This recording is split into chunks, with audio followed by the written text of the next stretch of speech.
At the time of filming, the Arctic Monkeys have just announced a huge UK stadium tour and a single called There Better Be a Mirror Ball. There's a new album coming out soon to accompany that single, but looking at this tour itself, it struck me how few bands would be able to fill all these stadiums in that many dates. I can't remember it happening for any band within the last 15 years. Maybe I'm wrong, let me know in the comments below. But it also strikes me that if all the Arctic Monkeys did was play the latest songs from this album and their previous Tranquility Base and Hotel, how many people in those stadiums would leave that gig happy?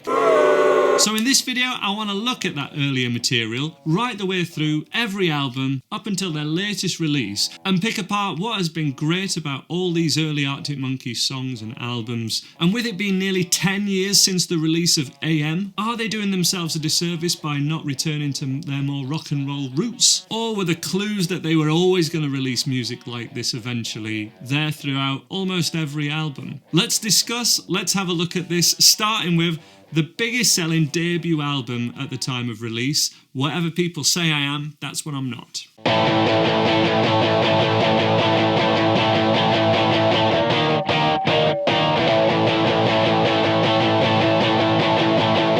So I think it's a fact that every Arctic Monkeys album has a certain sound, and this first Arctic Monkeys album has the sound of kind of punk. But it's syncopated punk. It's influenced by the Strokes and the indie boom of the 2000s. But I think these guys stood out because they had more to say and they were more unique sounding. What else tends to happen on every Monkeys album is they tend to write a song and then base all the rest of the album around that kind of song. And the one that apparently came first here from a writing point of view was Dancing Shoes.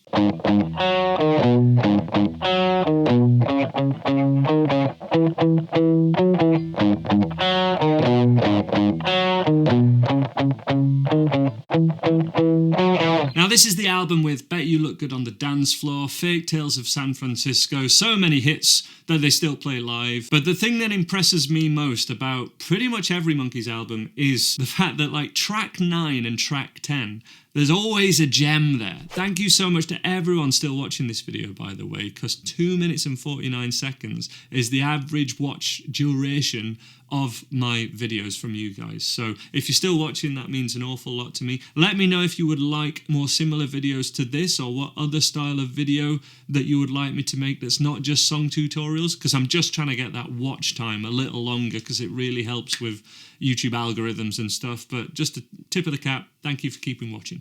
And the gem here, later in the album, is When the Sun Goes Down, and particularly the last song, A Certain Romance, I'm a huge fan of. But When the Sun Goes Down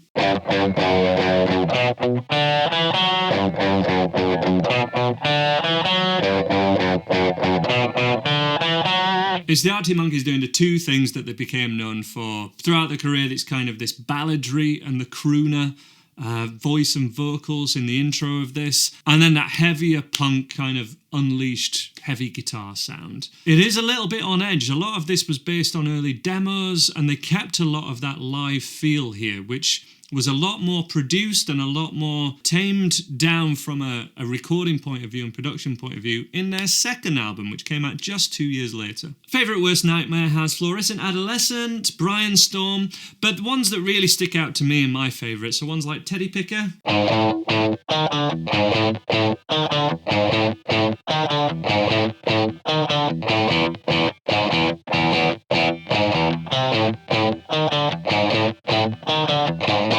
and also Old Yellow Bricks, which again is track 11 this time.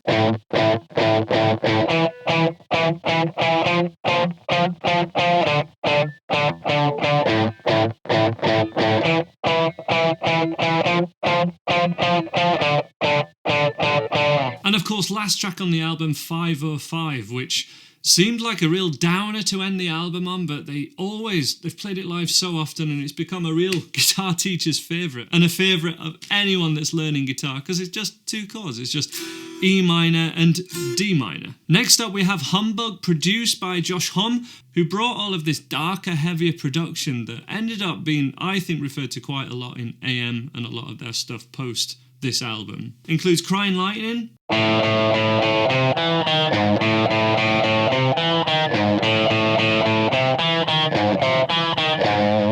And I think it's fair to say that album has less singles on it, but this one, and in particular Suck It and See, their next album, coincided with a time when I was teaching about 40 students a week, largely one-to-one, some in small groups, and anyone that I was teaching that was a teenager wanted to learn songs from these two albums. This was their Arctic Monkeys. These were their songs, which is actually why I made this video with my top 5 like acoustic Arctic Monkeys songs, because when I was teaching acoustic players, they all wanted to learn these ones. They all wanted to learn the more strummed ones or how to do the riff songs on acoustic. Which brings us on to AM, and by all accounts, the song that actually got the Arctic Monkeys to find this sound and to make this album, the one that came first, was Are You Mine? They released it as a single, and here's the riff.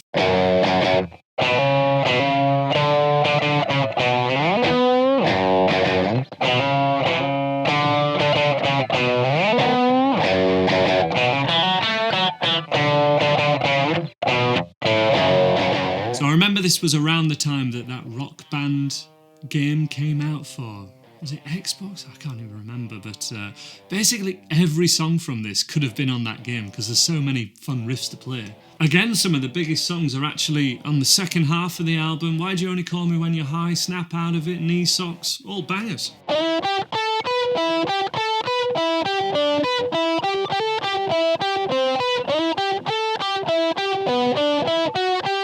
But in saying that, this album definitely has its fair share of kind of low-key downer hits, I guess. Number One Party Anthem, I Wanna Be Yours. There's plenty of things here that wouldn't be out of place on Tranquility Base Hotel and Casino or their latest album. You know, it could have been a latest single instead of There Better Be a Mirable. I did a YouTube video for 4 out of 5 on my channel when it first came out. I'll leave a clip of that now, but I'll be honest, I can't even remember how to play it at all because no one ever particularly asked for it since then.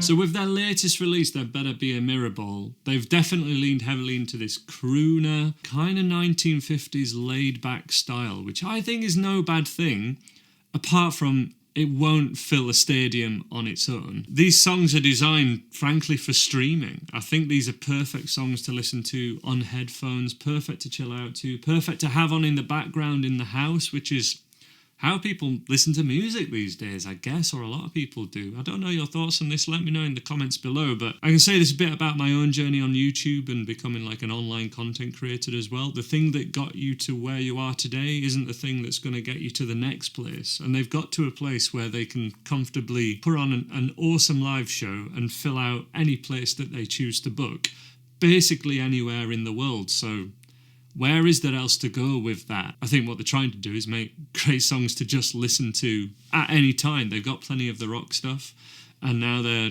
leaning a little more heavily into this crooner thing, but that crooner thing literally was there from day one, so it's not really a departure in that sense. It just lacks the guitar riffs, which is exactly the same as so many bands. Radiohead did the same thing. They got rid of the guitars after 3 albums. You could say the same about so many bands, and I think these are just a classic example because they got so big and so quickly out of the gates. That first album was one of the biggest selling albums at the time. Fastest selling debut album, I believe. So what are your thoughts on this? Do you want more Arctic Monkeys song tutorials from the new album? Do you want some older stuff? What would you request? And what other artists would you love me to pick apart of their back catalogue like this and teach some of their riffs along the way? Let me know in the comments, and I hope to see you next time.